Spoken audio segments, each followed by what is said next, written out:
اگلی آیت ہے یعلمون ظاہرا من الحیات الدنیا، یہ صرف کیا کرتے ہیں؟ دنیا کے ظاہر کو دیکھ رہے ہوتے ہیں. وہم عن الآخرۃ ہم غافلون، اور یہ آخرت سے ان کو غفلت ہے، غافل ہیں. میں پہلا جو فریز ہے یعلمون ظاہرا من الحیات الدنیا، یہ ظاہر کو صرف دیکھ رہے ہیں. میں اس پہ تھوڑی سی ڈسکشن کرنا چاہتا ہوں کہ ہم کس طریقے سے ظاہر کو دیکھ رہے ہوتے ہیں. ظاہر کا مطلب کیا ہے؟ مثلا کبھی کبھار جو صدقہ دے رہا ہوتا ہے ظاہر میں کیا ہے؟ جو صدقہ دینے والا ہے، میں نے 10,000 شیلنگز کسی کو دیے ہیں تو جیب سے چلے گا یا نہیں چلے گئے؟ ظاہر میں کم ہو گئے، لیکن خداوند متعال کیا کہہ رہے ہیں؟ وما انفقتم من شیء فهو یخلفہ، جو کچھ تم نے خدا کی راہ میں دیا ہے خدا اس کو کمپنسیٹ کرے گا. کتنا کمپنسیٹ کرے گا؟ سورہ بقرہ کے اندر آواز آئی 700 دفعہ، 700 ٹائمز تمہیں دے گا.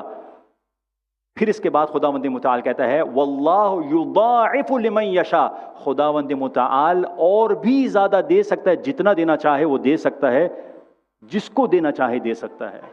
ظاہر کے اندر کیا ہے؟ ظاہر کے اندر جو ہے پیسہ جا رہا ہے، باطن کیا ہے؟ خدا کہہ رہے ہیں ہم بڑا کر دیں گے. بولا یہ جو افراد ہیں کہ جو آخرت پر بلیو نہیں رکھتے ہیں، یہ صرف ظاہر کو دیکھ رہے ہوتے ہیں. یا انٹرسٹ کے اوپر ایک شخص جو ہے انٹرسٹ کے اوپر پیسہ جو ہے کسی کو دے رہا ہوتا ہے یا لے رہا ہوتا ہے. بھائی آپ کو میں $10,000 دوں گا، 6 مہینے کے بعد مجھے چاہیے $13,000. 3,000 جو ہے زیادہ چاہیے، آئی نیڈ مور. ظاہر کے اندر زیادہ ہے، باطن میں خداوند متعال کیا کہہ رہا ہے؟ یمحق اللہ الربا، خداوند متعال انٹرسٹ کو، یوزری کو نابود کرتا ہے، وَيُرْبِ الصَّدَقَاتِ، اور صدقے کو بڑھاتا چلا جاتا ہے. رسول خدا سے روایت ہے میں جب معراج پر گیا تو میں نے جنت کے دروازے پر دیکھا، لکھا ہوا تھا کہ جو شخص کسی شخص کو قرضہ دیتا ہے خدا اس کو 18 ٹائمز جو ہے ریوارڈ دیتا ہے. 18 ٹائمز. آپ نے مولانا میں نے قرضہ دیا، وہ تو قرضہ لے کے رفو چکر ہو گیا. ہمارے ساتھ حال یہ ہے، ہم قرضہ لے کر جو ہے، کسی نے کہا کہ بولے قرضہ حسنہ کا مطلب کیا ہے؟ بولتا ہے قرضہ حسنہ کا مطلب ہے قرضے کا جب واپس دینے کا وقت آئے تو قرضہ دے کے جب واپس کا وقت آئے تو ہنس دینا، حسنہ، یہ کام ہے. لیکن خداوند متعال کہہ رہا ہے، یہ اب لائٹر نوٹ پر تھا، لیکن جو شخص قرضہ دیتا ہے خداوند متعال 18 ٹائمز اس کو زیادہ بڑھا کر دیتا ہے. روایت میں، اسی روایت میں جملہ تھا، بولے وجہ کیا ہے؟ بولے روایت میں جملہ آیا کہ جب آپ صدقہ دیتے ہیں تو شاید صدقے کے اندر اس شخص کو نیڈ نہ ہو تب بھی لے رہا ہوتا ہے، لیکن قرضے کے لیے وہی شخص آئے گا جس کو نیڈ ہوگی. بولا قرضہ دو. تو ظاہر جو ہے پیسہ جا رہا ہے، خدا کہہ رہے باطن کے اندر قرضہ دیا تم نے، صدقہ دیا، خدا ملٹیپلائی کر کے دے گا. خمس کے اندر بولا مولانا 1/5 تو میرا چلا گیا، 20% میرا چلا گیا. یہ ظاہر ہے. باطن کے اندر کیا ہے؟ امام رضا علیہ السلام سے روایت کا جملہ ہے لا تزوو عنا، کہ do not withhold it from us, بولتے یہ خمس کو روکنا نہیں. And do not deprive yourself from of our supplications, اگر تم نے خمس کو روک لیا تو تم ہماری دعاؤں میں شامل نہیں ہوگے. اور امام نے کہا فَإِنَّ إِخْرَاجَهُ مِفْتَاحُ رِزْقَكُمْ، بولے یہ جو خمس جو تم نکالتے ہو یہ مفتاح ہے، چابی ہے تمہارے رزق کی، ڈورز اوپن کرے گا. وَتَمْحِيصُ ذُنُوبِكُمْ، اور خداوند متعال تمہارے گناہوں کو معاف کر دے گا. ایک ظاہر اور ایک باطن ہے. ہم تو ظاہر کو دیکھ رہے ہیں، باطن کو جو ہے نہیں سمجھتے ہیں.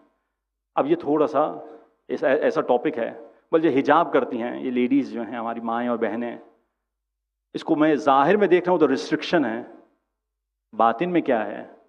باطن میں پروٹیکشن ہے، ریسٹرکشن نہیں ہے عزیزوں.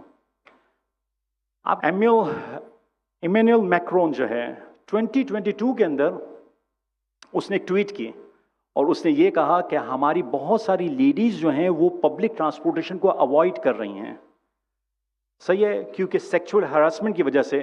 تو کہا کہ اس کا سولوشن یہ ہے کہ ہم اپنی پولیس کو ہم ڈبل کر دیں. جناب پولیس کی ضرورت نہیں تھی اگر وہی حجاب ہوتا جس کو قرآن نے کہا. قرآن نے کیا کہا؟ کل یا ایھا النبی کل لازواجکم وبناتک ونساء المؤمنین یدنین علیہن من جلابیبہن. جب یہ لیڈیز باہر جائیں تو کیا کریں؟ اپنے جلباب کو اپنی چادر کو اپنے اوپر لے کر آئیں. ذالک ادنی ان یعرفنا فلا یؤذینا، کیونکہ اگر یہ حجاب کریں گے کوئی ان کو اذیت نہیں کرے گا. یہ خداوند متعال نے 1400 سال پہلے کہا تھا. آپ میں سے شاید کوئی شخص یہ کہے، عام طور پہ لیڈیز کو کہا جاتا ہے، تو کچھ لیڈیز یہ کہتے ہیں مولانا ہم کیوں حجاب کریں، یہ مردوں کو کہیں کہ اپنی آنکھوں کو نیچے کریں. جی اس کی مثال میں آرام سے ایک مثال دے سکتا ہوں. اگر کوئی شخص یہ کہے کہ میں اپنے دکان کے اوپر میں لاک نہیں لگاؤں گا، کفول کہتے ہیں ہم، صحیح ہے، کفول ہی میں نہیں لگاؤں گا. بھائی یہ پولیس کو چاہیے کہ ہمیں پروٹیکٹ کرے، یہ چور کو چاہیے کہ چور سیدھا ہو جائے کہ یہ چور چوری کرنے کے لیے کیوں آتا ہے، میں کیوں لگاؤں اپنی دکان کے اوپر تالا. آپ کہیں گے بھیا آپ بات ٹھیک کر رہے ہو، چور کو چوری نہیں کرنی چاہیے، لیکن اگر چوری کرنے کے لیے آیا تو نقصان کس کا ہوگا؟ نقصان تمہارا خود کا ہوگا. دوسری مثال دوں، ہیلمٹ لگاتے ہیں، ہیلمٹ پروٹیکشن ہے، ریسٹرکشن نہیں ہے. کوئی ہیلمٹ نہیں لگاتا، بائک چلا رہا ہے اور یہ کہے بھائی میں کیوں ہیلمٹ لگاؤں، دوسروں کو صحیح سے سنبھال کے موٹر سائیکل چلانی چاہیے. آپ بات ٹھیک کر رہے ہیں، دوسرے کو سنبھال کے چلانی چاہیے، لیکن اگر آپ کو آ کر مار دیا تو کیا ہوگا؟ ہڈی پسلی کس کی ٹوٹے گی؟ ہڈی پسلی، نقصان تو آپ کا ہوگا. ہم یہ لاک کو اور ہیلمٹ کو سمجھتے ہیں، but when it comes to حجاب یہ ہمیں سمجھ میں نہیں آتا ہے. خداوند متعال رحیم اور کریم تھا، وہ جانتا تھا کہ اپنی جو یہ کنیز خداوند متعال ان کی پروٹیکشن کیسے کریں. اس باطن سے ایک اور چیز کو جو ہے آج میں بتانا چاہتا ہوں. شہادت جو ہے، بولے یہ شہادت جو ہے ظاہر میں کیا نظر آتا ہے؟ شہید جو ہے اپنی زندگی دے کر چلا گیا، موت ہے، فنا ہو گیا.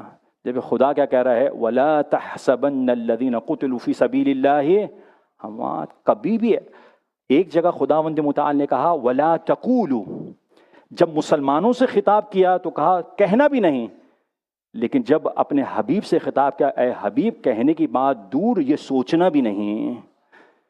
یعنی ایسی زندگی وہ پا رہے ہیں کہ تمہیں سوچنے کا بھی اختیار نہیں ہے. حالانکہ وہ کہا جاتا ہے، در سے کہا جاتا ہے، دیوار کو سنایا جاتا ہے، کہ ہمیں سنایا جا رہا ہے کہ یہ سوچنا بھی نہیں. یہ ایسے زندہ ہیں کہ جو خدا کی راہ میں اپنی جان دیتا ہے وہ زندہ ہے. کیوں؟ کیونکہ اس نے اپنی جان کو خدا کے حوالے کر دیا، اور خدا کے ساتھ جس نے اپنی چیز کو متصل کر دیا وہ ہمیشہ زندہ رہتا ہے. یاد رکھیے گا، جو قومیں مرنا سیکھ لیں پھر اسے کوئی مار نہیں سکتا ہے.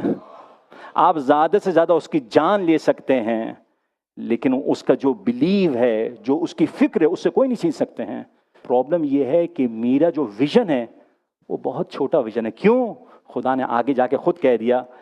کیوں؟ پرابلم یہ ہے کہ میں ظاہر کو دیکھ رہا ہوں، جو اس کا باطن آخرت ہے اس سے میں غافل ہوں. میں اس سے غافل ہوں. اس غفلت پہ میں کچھ تھوڑے اور منٹ لوں گا، آپ کی زحمتیں میں تمام کروں گا. یہ غفلت ہے کیا؟ غفلت کس کو کہا جاتا ہے؟ غفلت فارگیٹ فلنس نہیں ہے. غفلت جو ہے اسی طریقے سے اگنورنس نہیں ہے. اگنورنس یعنی جاہل ہے. مثلا اگر میں آپ کا نام ہی نہیں جانتا تو میں جاہل ہوں.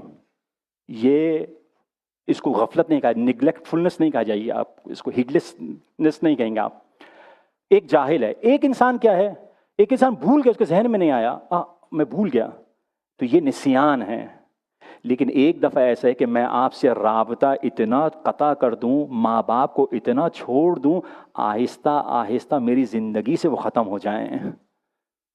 اس کو غفلت کہا جاتا ہے. غفلت کیا ہے؟ غفلت کا مطلب یہ ہے، آپ کے پاس کیمراز ہوتے ہیں، کیمرہ ایک جگہ پر فوکس کرتا ہے، آپ ایک جگہ پر فوکس کرتے ہیں تو دوسری جگہ کیا ہوتا ہے؟ دوسری جگہ پہ فوکس چلا جاتا ہے. اس کو کہا جاتا ہے غفلت. غفلت کیا ہے؟ غفلت کا مطلب یہ ہے، آپ کے پاس کیمراز ہوتے ہیں، کیمرہ ایک جگہ پر فوکس کرتا ہے، آپ ایک جگہ پر فوکس کرتے ہیں تو دوسری جگہ کیا ہوتا ہے؟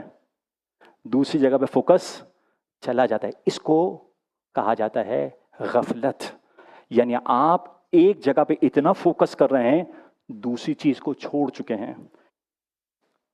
میرے ساتھ ایسا ہے یا نہیں؟ میں سب بھول جاتا ہوں، میں بھولتا نہیں ہوں، میں غفلت ہے، میرا فوکس تبدیل ہو جاتا ہے. قرآن مجید نے سورہ انبیاء میں کہا جب یہ ملک الموت آئے گا روح قبض کرنے کے لیے تو قرآن کی آیت ہے، کہا جائے گا یا ویلنا قد کننا فی غفلۃ من ھذا بل کننا ظالمین، واہ ہو ہم پر، ہم اس سے پہلے غفلت کے اندر تھے. our focus was somewhere else، ہمارا فوکس کہیں اور تھا. ہمارے ساتھ پرابلم یہ ہے، ہمارے لیے دنیا اپ سائڈ ڈاؤن ہو چکی ہے. Can you see upside down? یہ دنیا اوپر سے نیچے ہو چکی ہے. جس چیز کا کوئی کام نہیں ہے اس کے اندر آپ کو رش نظر آئے گا. جہاں پر جانا ہے وہاں سب ویران ہے، وہاں کوئی جانے والا نہیں ہے.